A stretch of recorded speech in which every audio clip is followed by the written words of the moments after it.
Assalamualaikum warahmatullahi wabarakatuh. Selamat pagi Dr. Yan Arthur MPD. Perkenalkan nama saya Anjera Narlita Isnaini dengan NIM 1503622002.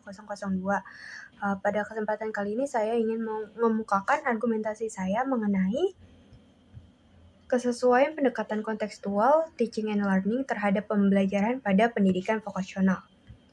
Nah, salah satu permasalahan dunia pendidikan saat ini adalah pembelajaran yang masih menggunakan pendekatan ekspositori atau pembelajaran yang masih berpusat pada guru. Jadi guru ini sebagai pemegang otoritas tertinggi dalam kelas dan siswa itu cenderung diperlakukan sebagai objek. Nah, dampak dari permasalahan tersebut akan muncul kesenjangan-kesenjangan, salah satunya adalah kesenjangan akademik. Nah, kesenjangan akademik ini menunjukkan bahwa siswa kurang mampu mengimplementasikan ilmu yang telah dipelajari dalam kehidupan nyata atau kehidupan sehari-hari. Nah, hal ini tentu sangat bertolak belakang dengan karakteristik pendidikan vokasional yang berfokus untuk mengembangkan keterampilan praktis siswa yang dibutuhkan dalam industri atau dunia kerja. Nah, sebagai solusi dari permasalahan tersebut, kita dapat mengganti pendekatan tadi menjadi pendekatan kontekstual teaching and learning.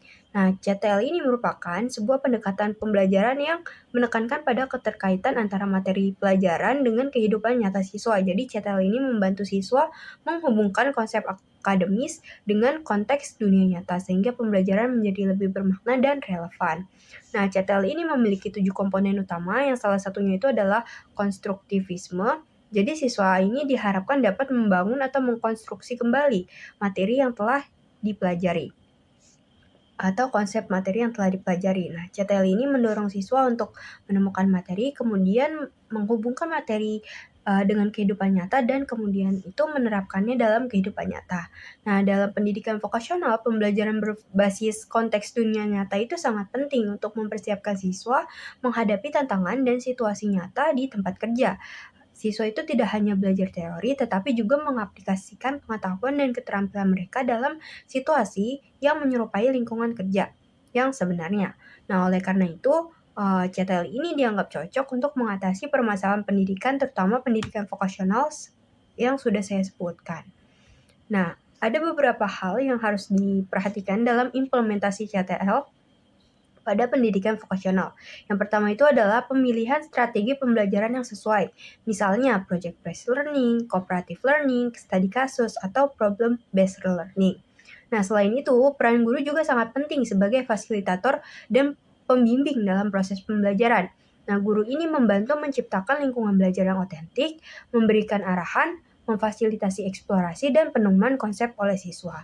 Nah, dalam menciptakan lingkungan belajar yang otentik, ini melibatkan penggunaan sumber daya, peralatan, dan situasi yang menyerupai lingkungan kerja nyata, misalnya melalui praktikum di bengkel, simulasi bisnis, atau kunjungan industri langsung.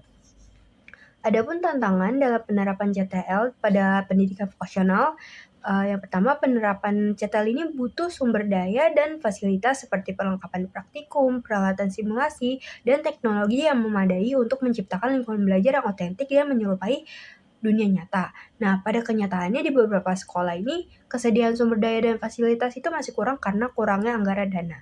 Selain itu, kemampuan guru dalam menerapkan CTL secara efektif ini menjadi sebuah tantangan, sehingga diperlukan pelatihan dan pengembangan profesional guru untuk membekali mereka dengan keterampilan mengajar sesuai dengan pendekatan CTL. Nah, tantangan lainnya itu adalah penyesuaian dengan kurikulum dan penilaian. Jadi kurikulum SMK itu perlu disesuaikan dengan pendekatan CTL agar materi pelajaran dan aktivitas pembelajaran pembelajaran itu terkait dengan konteks dunia nyata. Nah, sistem penilaian yang di sini juga harus diubah. Jadi penilaian tidak hanya seputar pengetahuan akademik, tetapi juga keterampilan praktis, kemampuan pemecahan masalah, dan kinerja siswa dalam tugas-tugas autentik. Nah, perubahan kurikulum dan penilaian ini butuh perencanaan dan koordinasi yang baik antara pihak sekolah, industri, dan pemangku kepentingan terkait. Kemudian ini adalah referensi rujukan yang saya gunakan.